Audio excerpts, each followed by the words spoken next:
বন্যা পরিস্থিতি নিয়ে আরও জানবো। কুড়িগ্রাম থেকে যুক্ত হচ্ছেন সহকর্মী আব্দুল্লাহ আল মুজাহিদ।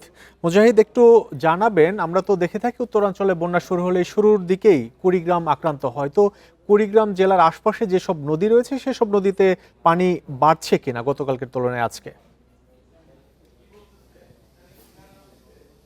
জি, আসলে আপনি নিশ্চয়ই জানেন যে কুড়িগ্রাম কিন্তু একটি নদীবিধৌত অঞ্চল এবং কুড়িগ্রামের উপর দিয়ে আপনার ধরলা, ব্রহ্মপুত্র এবং দুধকুমার এর মতো নদীগুলো বয়ে গিয়েছে।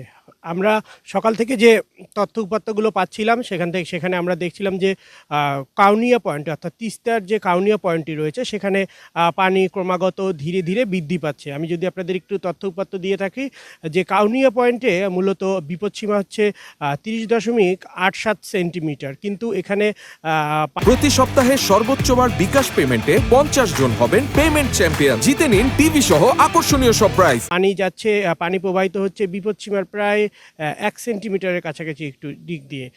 ধরলার যে পয়েন্টগুলো রয়েছে সেই পয়েন্টের মধ্যে আপনার ধরলার যে দুধকুমারের যে পাশাপাশি যে নদী অঞ্চলগুলো রয়েছে এগুলোতেও পানি কিছুটা করে বৃদ্ধি পাচ্ছে এবং কুড়িগ্রামের যে ব্রহ্মপুত্র নদীটি রয়েছে সেখানেও মূলত পানি ধীরে ধীরেই বৃদ্ধি পাচ্ছে। আমরা আবহাওয়ার পূর্বাভাসে কাছ থেকে যে খবরাখবর পেয়েছি যে এই আবহাওয়া মানে এই পানি বৃদ্ধি এবং এই বৃষ্টিপাত কিছু কিছু পরিমাণ কয়েকদিন ধরেই চলতে থাকবে। আমি যদি আপনাদের আরও একটু তথ্য-উপাত্ত দিয়ে রাখি, তাহলে যে কুড়িগ্রামের যে ধরলার যে তালুক শিমুলবাড়ি পয়েন্ট আছে এখানে কিন্তু বিপদসীমার একদম কাছাকাছি দিয়ে এই পানি প্রবাহিত হচ্ছে। এখানে বিপদসীমা নির্ধারণ করা হয়েছে 30.31 সেন্টিমিটার, কিন্তু এখানে পানি প্রবাহিত হচ্ছে 29 সেন্টিমিটার দিয়ে। আমরা খোঁজখবর নিয়ে জেনেছি, আমাদের কৃষি অধিদপ্তর যেটি জানিয়েছেন যে এই নদীগুলোর যে চরবিধৌত যে অঞ্চলগুলো রয়েছে সেখানে মূলত আপনার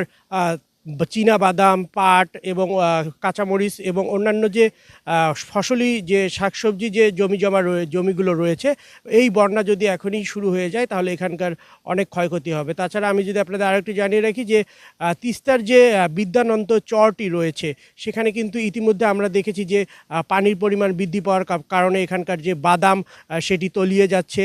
এখানকার যে ডাল এবং কাঁচামরিচের যে ক্ষেত খামারগুলো রয়েছে সেগুলো কিছু কিছু করে পানিতে নিমজ্জিত হচ্ছে। তো আবহাওয়া অধিদপ্তরের সর্বশেষ পর্যবেক্ষণ যেটা হচ্ছে যে আগামী 72 ঘন্টা এরকম বৃষ্টিপাত যদি থাকে তাহলে পানি ধীরে ধীরে বৃদ্ধি পাবে। আমরা এলাকার স্থানীয় বাসিন্দা এবং নদীপাড়ের মানুষের সাথে কথা বলেছি, তারাও আমাদের এই তথ্যগুলোই জানিয়েছে। তারা খালি চোখে যেটি বলছে যে গত দুদিনের তুলনায় নদীর পানি হু হু করে বাড়ছে এবং এই যে নদীর পানি বাড়ছে এটিতে তারা বেশ আতঙ্কিত হয়ে আছে। বিশেষ করে চরের মানুষ যারা আছে তারা বলছে যে প্রতি বছর যেহেতু তাদের এরকম বন্যা হয়, তাদের আর ঘরবাড়ির ভাঙার যে একটা প্রস্তুতি তারা ইতিমধ্যে সেই প্রস্তুতিগুলো নিয়ে রয়েছে। পাশাপাশি আমরা পানি উন্নয়ন বোর্ডের সাথে কথা বলেছি, তারা আমাদের যেটি জানিয়েছেন যে যত দ্রুত সম্ভব তারা চেষ্টা করবে যে জরুরি ভিত্তিতে ভাঙন থেকে যতটুকু বাসিন্দাদের নিরাপদে রাখা যায় তারা সেখানে জরুরি ভিত্তিতে যে কাজগুলো করা যায় সেগুলো করবে। আমি যদি আপনাদের আরও একটু বলে রাখি যে বর্তমানে কুড়িগ্রামের আবহাওয়া কিন্তু এখনও কিছুক্ষণ আগেও গুড়ি গুড়ি বৃষ্টি হয়েছে, এখন কিছুটা পরিষ্কার রয়েছে, তবে বাতাস রয়েছে অনেক।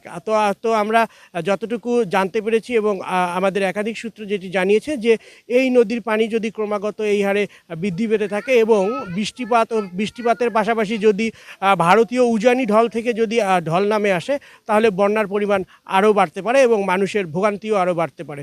তো এই ছিল আমার কাছে কুড়িগ্রাম থেকে ধরলা, ব্রহ্মপুত্র, দুধকুমার নদীর পানি বৃদ্ধির সার্বিক পরিস্থিতি সর্বশেষ।